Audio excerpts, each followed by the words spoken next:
divide the people, split them into quarreling factions, fighting among themselves rather than their common enemy. This is the comrades' first rule for the conquest of any country, for well do they know from long experience that the nation so divided and weakened can be easily conquered from within. The communists disdain to conceal their views and aims. They openly declare that their ends can only be attained by the forcible overthrow of all existing social conditions.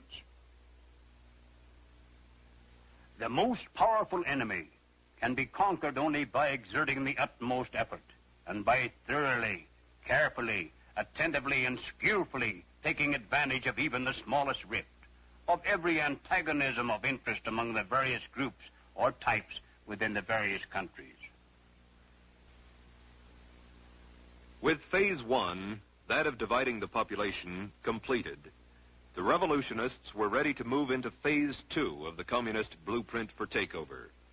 Create the appearance of popular support. In every country now part of the Red Slave Empire, the actual number of Communist Party members at the time of takeover has been less than 1% of the total population. As Lenin phrased it, communism must be built with non-communist hands. By cleverly beguiling thousands of well-intentioned people into unwittingly supporting the revolutionary program, the dedicated 1% can trick the 99% into surrendering their birthright. This they do by hiding the true communist objectives behind appealing slogans and pretended humanitarian goals. As Stalin explained, the revolutionary accepts reform in order to use it as a cover for his illegal work. After the communists have found some issue or point of difference upon which they can divide the people, get them fighting among themselves rather than their common enemy, the next step is to create the appearance of popular support for the communists' war of national liberation. They have been devastatingly successful thus far. Yet in one country after another, there have been alert, informed individuals who saw the signs, recognized the patterns of conquest, and raised their voices to warn the people. Against just such a contingency, the communists developed the third phase of their blueprint for world domination: neutralize the opposition. We can and must write in a language which sows among the masses hate, revulsion, and scorn toward those who disagree with us. A Communist Party directive issued in 1943 reads, members and front organizations must continually embarrass, discredit, and degrade our critics. When obstructionists become too irritating, label them as fascist or Nazi or anti-Semitic. Constantly associate those who oppose us with those names which already have a bad smell. The association will, after enough repetition, become fact in the public mind. The next step in the communist strategy is the most easily recognized, for it consists of the tactic of getting masses into motion, and thus precipitating mob violence. Master psychologists that they are, the communists know that once the masses are in the streets, it's not too difficult to convert an orderly demonstration into a full-scale riot. They know, too, that when rioting occurs, police and military forces of the government must move to restore law and order, and thus they have the first visible signs of revolution. Riots, demonstrations, street battles, detachments of a revolutionary army. Such are the stages in the development of the popular uprising. The official constitution and program of the Communist Party stated in 1921, the Communist Party will educate and organize the working masses for mass strikes and mass demonstrations. It is through struggles that the working masses are prepared for the final conflict for power. As these strikes grow in number and intensity, they acquire political character through unavoidable collision and open combat with the capitalistic state.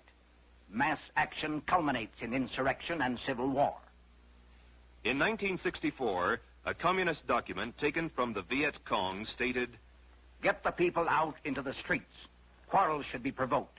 Youth groups are to be armed with knives and clubs, allegedly to protect themselves in a manufactured tension. In China, as in all countries, the communist appeal was aimed primarily at students, young, idealistic intellectuals, most of whom came from wealthy families who could afford to send them to school. It was from this group that the young communist recruits came who later provided the leadership and backbone for the armed conflict to follow. In Cuba, leftist-oriented students were the vanguard of the organized street demonstrations. Once the masses were in motion, that tenuous line between demonstration and riot, between nonviolence and violence, was easily obliterated. As law enforcement officers sought to restore order, police brutality became the cry of the insurgents. The invariable charges of police brutality were hurled as efforts were made to maintain law and order. When marches and demonstrations turn into riots in any country slated for takeover, the communists are then ready to implement the final stage of their blueprint for conquest.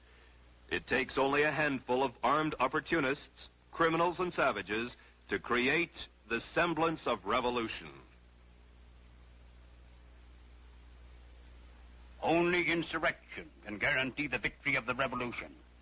The purpose of insurrection must be not only the complete destruction or removal of all local authorities and the replacement by new, but also the expulsion of the landlords and the seizure of their lands. And so it has been, with but minor variations in one country after another. Divide the people. Create the appearance of popular support. Neutralize the opposition. Precipitate mob violence.